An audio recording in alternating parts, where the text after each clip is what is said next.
coming to you from the Hudson Media Group studio. This is Talking Politics, and I am New Jersey's premier journalist and top 100 Latino via the Latino Spirit Online magazine, Fernando Uribe. Happy May to you all. Hopefully you're all doing well, staying healthy. For those of you getting vaccinated, hopefully there's been no adverse reactions. Folks, we're getting through this. Hopefully normalcy is right around the corner here in 2021. But in the meantime, there is a lot to discuss, so let's get started. Here's what I'm thinking about right now. Folks, oftentimes free speech does indeed have a price, and we saw that recently in Jersey City.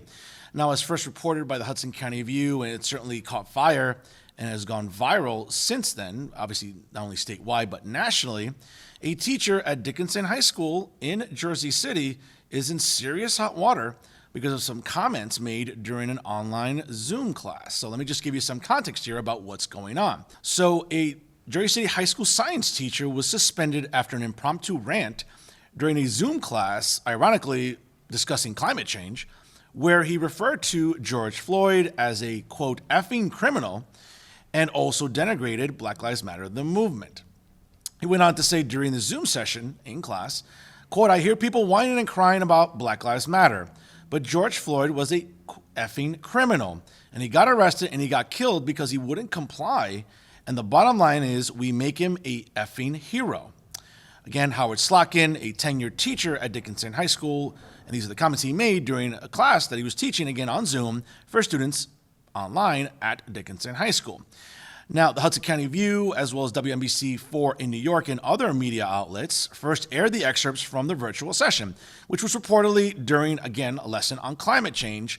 Now, the video also shows him giving students during the Zoom session a double middle finger, as well as using profanity in other instances. Now, incidentally, what makes this story significant is that Slotkin was first hired by the Jersey City Board of Education in 2001, and as recently is earning a salary of over $110,000, again, according to public records. Now, Jersey City Superintendent of Schools, Norma Fernandez, made a statement this week that students were being interviewed about Slotkin's conduct before a second video surfaced, which ultimately led to his suspension. Now, she wanted to say, quote, the teacher will not have access to students or the school as we proceed. We are appalled by the statements, profanity, disrespect, and treatment of students. Now, Slotkin is also an adjunct professor at the STEM division of the Hudson County Community College at the main campus near Journal Square in Jersey City, and has been suspended also there with pay in light of the situation, according to HCCC spokeswoman Jennifer Christopher. Quote, the college became aware of Professor Slotkin using offensive and derogatory language while teaching a Dickinson High School Zoom class, and as a result of the report recently published by WNBC4 and the Hudson County View. The behavior in the Zoom class is in violation of the college's anti-harassment policy and professional conduct policy. Incidentally, during that week, Assemblywoman Angela McKnight out of the 31st Legislative District in southern Jersey City and in Bayonne says she was disheartened to hear about Slotkin's behavior and became the first official to call for his termination. Well, folks, again, here the plot thickens now. We have a tenured teacher who is approximately approaching 20 years of employment with the Jersey City School District. As someone who works in higher education, we all know that once you are tenured in any capacity, it's impossible to terminate you. And I get it, whether it's Assemblywoman McKnight or activist groups such as Black Men United, you know, what else is new with them, and other activists in Jersey City have called for his termination. Well, folks, let me just tell you a little bit of the protocol of what happens. Obviously, he's been suspended. He'll be suspended with pay. But what tends to happen with teachers that are tenured and perhaps are going to be problematic, like Mr. Slotkin, is they're going to have to move him around to another school. Obviously, he can't stay at Dickinson High School. He'll have to be transferred somewhere else. Then we sort of look into the fact that this story is just blown up virally. And to make matters worse, I mean, now it's going to be impossible for Mr. Slotkin to teach anywhere else in the Jersey City School District. I mean, number one, maybe that district or the school itself, wherever he's transferred to, won't want him there. And then two, there's a safety factor. Who's to say that now Mr. Slotkin's life isn't in jeopardy because maybe parents or activists might go after him at a school? You don't know, folks. These are crazy times, and people do crazy stuff. All right, so it's not out of the realm of possibility. But again, folks, he's tenured. And come hell or high water, this is something that's been collectively bargained with the teachers' unions for decades. Okay, so the idea that a lot of activists and the Assemblywoman, respectively, in the 31st Legislative District and others online are calling for his termination are just not realistic. It's not going to happen. He can get suspended. He'll get transferred. Now, if I had to sort of make a gamble or a wager on this, they might, again, because he's approaching 20 years, and I'm sure he's already invested in the state pension system, I'm pretty sure the school district will maybe convince him to retire because, again, he's reaching that age where, again, at 20 years, he can cash out and retire and still have a full pension. Again, I don't know what the talks are behind the scenes, but that seems to be part of the most logical course of action here. But the idea that he's going to, somehow get terminated is ridiculous. Now, having said that, what he did was unacceptable, and it was completely inappropriate, and it's something we should not tolerate from teachers in any teaching level whatsoever. I'm an educator, in academia, folks. I know there are times that my students really piss me off, but you know what? It's important to act professional and to have decorum in the classroom. And he didn't do that. So Mr. Slotkin's completely wrong, and I'm sure he realizes that. But having said that, though, folks, listen, we can also sort of believe that he was wrong, which he was, but we can also sort of refresh our memory.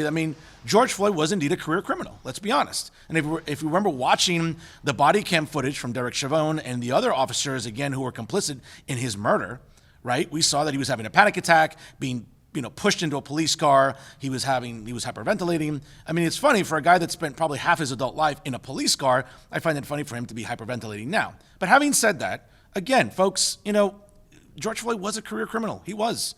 We can still, honor the dead and respect the fact that he was murdered and that rightfully so, Derek Chauvin will now spend the rest of his life in prison, but let's not put him on a pedestal. And I think that's what Mr. Slotkin was trying to say. I won't put him up on a pedestal, and I won't put Black Lives Matter, the movement, on a pedestal either. Folks, you can believe in the importance of black lives and making sure that people of color, black, brown, or whoever, aren't being targeted by police officers, that they're not being murdered at the hands of law enforcement. We can believe that, and that's important. But we can also, we can also believe in the reality that Black Lives Matter, the movement, is a Marxist organization. Their founders are Marxists. They're admitted Marxists. So again, I think we can sort of, differentiate the two where Mr. Slotkin was wrong and he should be, disciplined accordingly, whatever, again, the contract says that he's supposed to be, penalized for. But at the same time, though, folks, what he said wasn't factually inaccurate either. George Floyd was a criminal. We did put this man on a pedestal. You know what I'm saying? So again, I think and that doesn't make me a racist for saying that, folks. It's the truth. His criminal record is public record now. You can look it up on Google and look at all the multiple arrests and the pregnant woman that he assaulted and tried to rob. That's the truth. Okay? But the reality is, though, that again, at the end of the day, Mr. Slotkin was wrong. He should be disciplined accordingly. But the idea that he's going to get terminated, folks, and lose his pension like people are calling for, that's just not realistic. I get it. It's an emotional time. People want to get behind causes they believe in. But folks, again, your heart might be in the right place, but like many activists, your head's up your ass. And that's something you need to sort of come to grips with. But again, we'll see what happens with this story, and we'll keep you posted here in the weeks and months ahead, because I'm sure this story isn't going away. And that's what I'm thinking about right now. On the latest edition of the 4-time award-winning podcast, Talking the Hudson, which you can listen to live every Wednesday night at 9 p.m. by going to www.blogtalkradio.com/Talking the Hudson, was the publisher and founder of the Jersey City Times, Aaron Morrill. We spoke for over an hour on a plethora of different issues concerning Jersey City politics and really the quality of life in Jersey City. And here are some highlights for your consideration. First and foremost, I asked him what was the driving motivation behind creating the Jersey City Times, really right now in a political and social climate where there isn't a lot of local media, and more so any apparatuses that are doing investigative journalism. Aaron had a lot to say about it. What was the genesis of the Jersey City Times? How did this project come about? Yeah, great question. So I've been living in Jersey City for over 20 years now, and I initially got involved as sort of an activist working with local people who had specific issues, and we started up a little organization called Civic JC, and a group of us started working for sort of good government, and we came up with the idea of enacting some sort of pay-to-play legislation or anti-pay-to-play legislation, some sort of ordinance that would, make it a little harder for people to give lots of money who are doing business with the city. And we introduced or walked up to the lectern at a city council meeting back in the early 2000s, and presented them with a model ordinance to make it tougher for moneyed interests to give money to politicians. And then Councilman Steve Fulop was on the council at that point, and I think he saw the sense in pushing for that, and he kind of took that under his wing, that ordinance, and worked with us, and we got that ordinance passed ultimately in the wake of the scandals that beset the Healy administration. But anyway, so I started out life as more of an activist. I'm a lawyer by training. I got involved in local activism, and that was my initiation to Jersey City politics. What happened is that I sort of put the activism aside a few years ago, but was still troubled by many things that I was seeing, and felt that there was a void in the information ecosystem, if you will, in Jersey City, that there wasn't enough investigative journalism being done. I felt like the information ecosystem was, to put it bluntly, was more or less being controlled by City Hall. The narrative as to so many issues. And I decided, we needed to have, some press that actually looked under the hood and did a little bit of digging and presented another side to what was happening in Jersey City. Not necessarily a negative side, but I wanted there to be a more balanced a conversation about some of these issues. So although we do sometimes come across as very critical of the administration, it's more because we're the only ones really filling in the gaps. That's how I came up with the idea. So we launched in October of 2019 after I had spent a lot of time sort of feeling out local journalists, talking to people who had done this kind of thing in the past. In fact, I spent probably a year just talking to people to see if this made sense to start something up. There had been some other attempts at this. There used to be the Jersey City Independent, for instance, and they went under a few years back. But I decided to give it a shot. I mean, I had a little bit of money in the bank. I decided to, bankroll this myself, hired some freelance journalists to get us started. And now I've ended up doing a lot of the writing myself. So we've got 3 or 4 journalists that work with me. And we're trying to cover what we can cover with the resources we have. But it's been really interesting. I've learned a lot. I've gotten great feedback from people. Our readership is growing, and I do feel like we're filling a void and meeting a need that's out there. Secondly, we talked about what I will argue is perhaps the most interesting and provocative race for city council seats in Jersey City, and that is indeed in Ward E, between incumbent James Solomon and his challenger, Jersey City Chief Prosecutor Jake Hudson. Aaron had a lot to say about what this race means and ultimately how different the candidates really are. Let's hear what he had to say about it.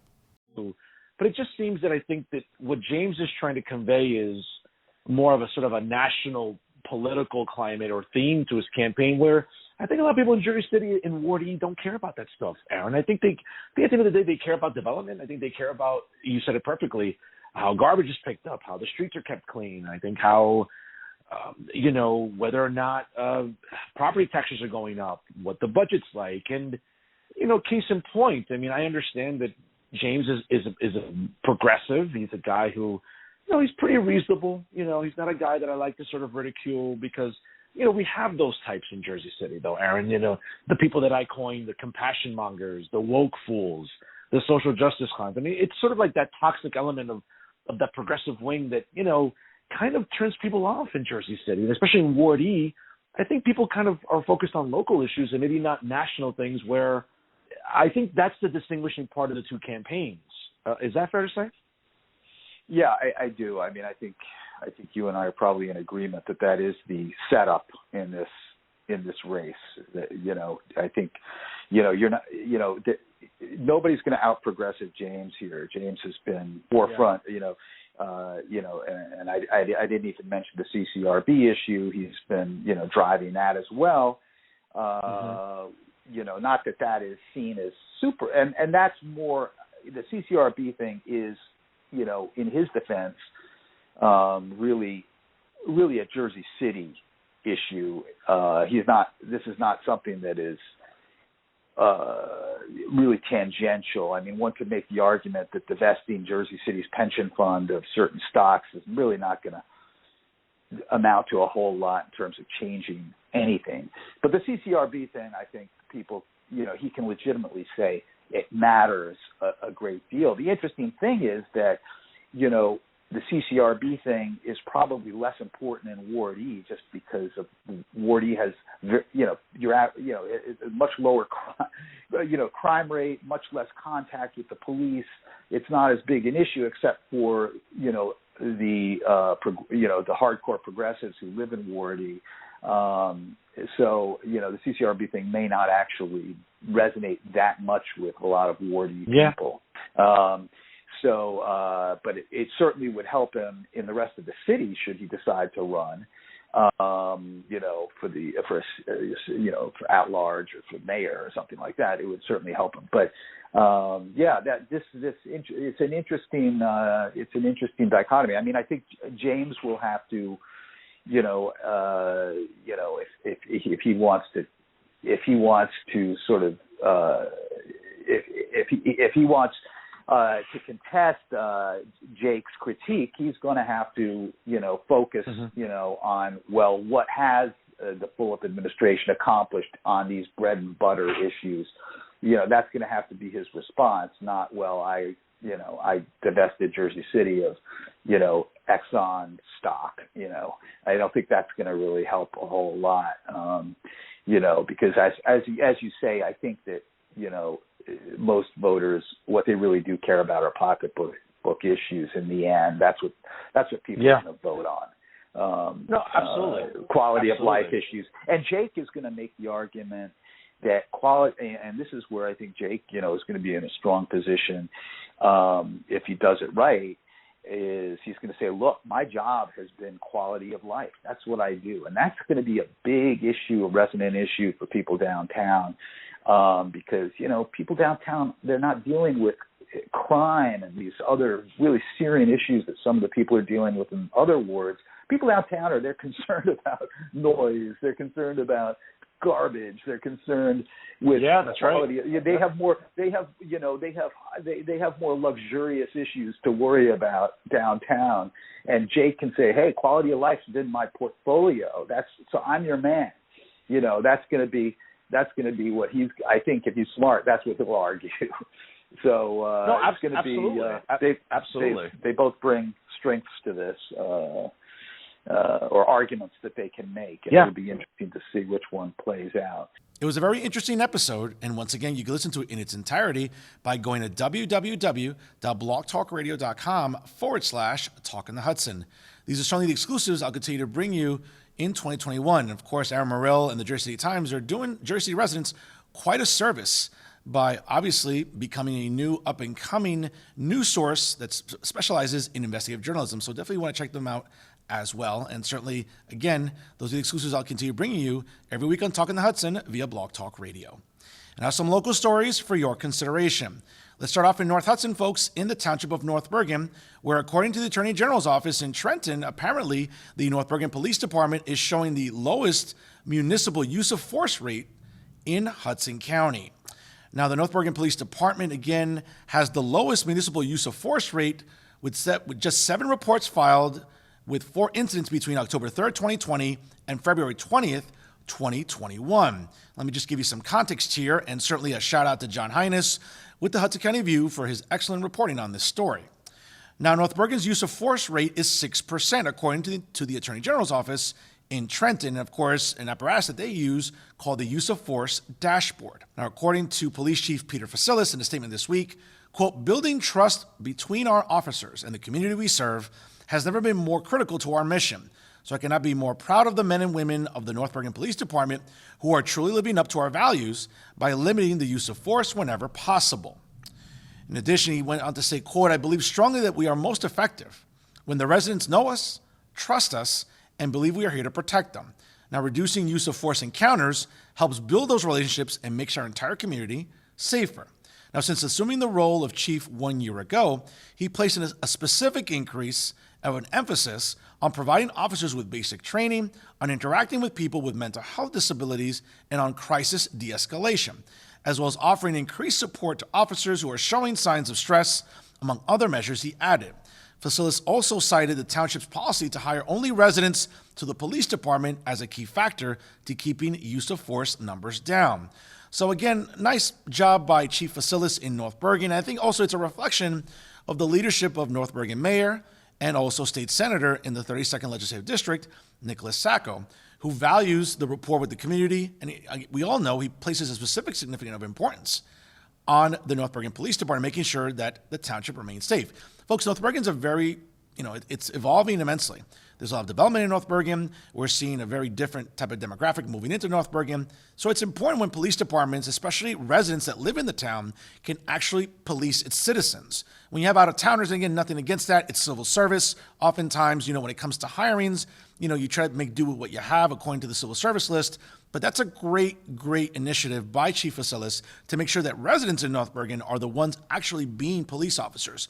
And if he's training them specifically in actions of de-escalation, that's a good thing, folks. Mental health crisis is something that we continue to live with, especially after a year plus of this pandemic. We know that mental health situations in many instances have worsened for residents, not just in North Bergen, but throughout Hudson County, throughout New Jersey, and throughout the country because of the pandemic. So nice job by Chief Facilis, and again, the North Bergen Police Department and the Township of North Bergen for really putting an emphasis on this in such troubling times. And now let's move south to the Mile Square city of Hoboken for a very interesting story. And once again, thank you to John Hyas with Hudson County View for his reporting on it. Now, apparently the Hoboken City Council will vote on the first reading of an ordinance that would fine elected officials up to $500 for each person that they block on their social media feeds, putting in question what role the governing body should play in relation to the First Amendment. Now, the measure, sponsored by 3rd Ward Councilman Mike Russo, 5th Ward Councilman Phil Cohen, and Councilwoman at Large Emily Jabor, cites a 2020 decision from the 8th Circuit U.S. District Court of Appeals that says public officials cannot block individuals where their social media profile is, quote, an organ of business. Now, Cohen said that the ordinance was introduced in response to 1st Ward Councilman Mike DeFusco blocking people on Twitter who questioned his travels while renting his home on Airbnb during the pandemic. Now, Councilwoman at Large Jabor said, quote, when we decide to step up and run for public office as city council representatives, we sign up to hear both the good and the bad from our community. We should not block members of the public from being heard on our social media platforms. Russo also expressed that elected leaders should allow, quote, full access to our residents, and preventing them from interacting on social media, quote, runs counter to everything we should believe in. In response, Councilman Mike DeFusco, a potential mayoral candidate in Hoboken, said that his social media feed is not taxpayer funded and that he only blocked, quote, a small handful of people who engage in abusive behavior. Quote, unfortunately, some of my political opponents have decided to abuse the page and use it to post false and personal attacks about me in an attempt to bully me and my supporters, and in those cases, I've blocked a small handful of people who are being abusive. He continued that he has since unblocked everyone in the spirit of open communications, noting that he has a list of policies posted on his Facebook page and still reserves the right to delete comments that violate those terms.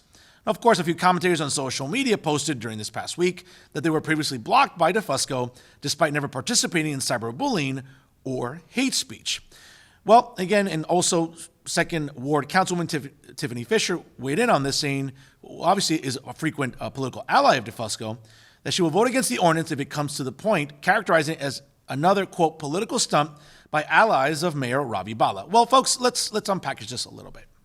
As someone who gets a lot of vitriol on social media because of my views and my stances on multiple issues, and listen, it's not just on this show with the Hudson Media Group, but it's also with my Real Talk show with Eisen and Jay, my Politically Direct podcast with Insider NJ, and of course, Talking the Hudson, I get a lot of locals who always have something to say. And you know what? I oftentimes, if I see something that is harassing or inappropriate, I'll just delete the comment. It's as simple as that. I mean, I don't need to see that, and fans of the show don't need to see it either.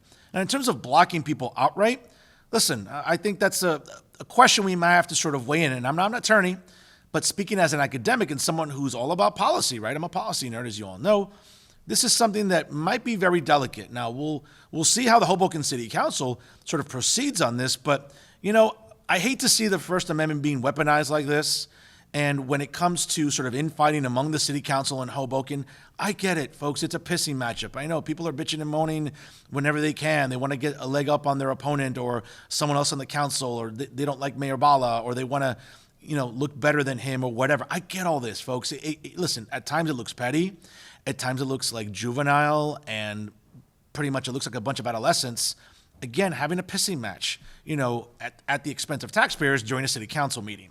So, again, I don't really know how I feel on this other than, hey, if you put some terms, again, if you're a public official and you put some terms on your Facebook page and on your social media, and if you violate those terms, you have every right to block people. So I'm with Councilman DeFusco on this. If you sort of lay out and outline exactly the parameters of what's appropriate and what's not, then hey, you know what? I think that's fine.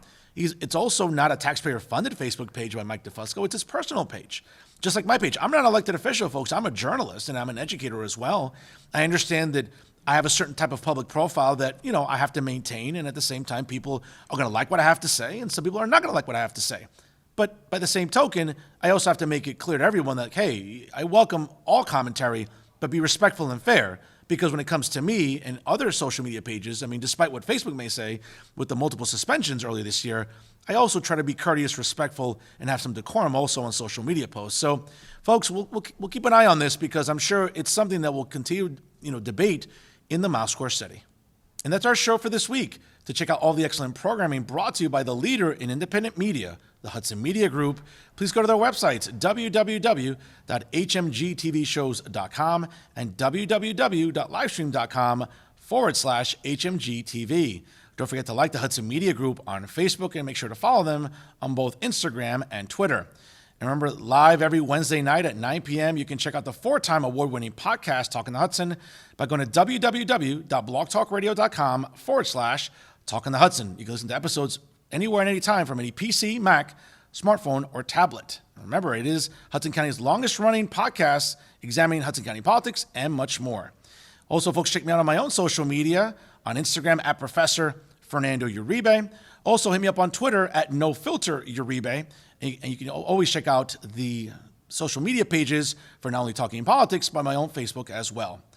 And always remember, ladies and gentlemen, if it's unbiased, unfiltered, and unafraid, it's always Talking Politics, right here with the Hudson Media Group. I'm New Jersey's premier journalist and top 100 Latino in 2021 via the Latino Spirit online magazine, Fernando Uribe, saying thank you so much for watching. Take care, stay healthy, and we'll see you next time right here with the Hudson Media Group.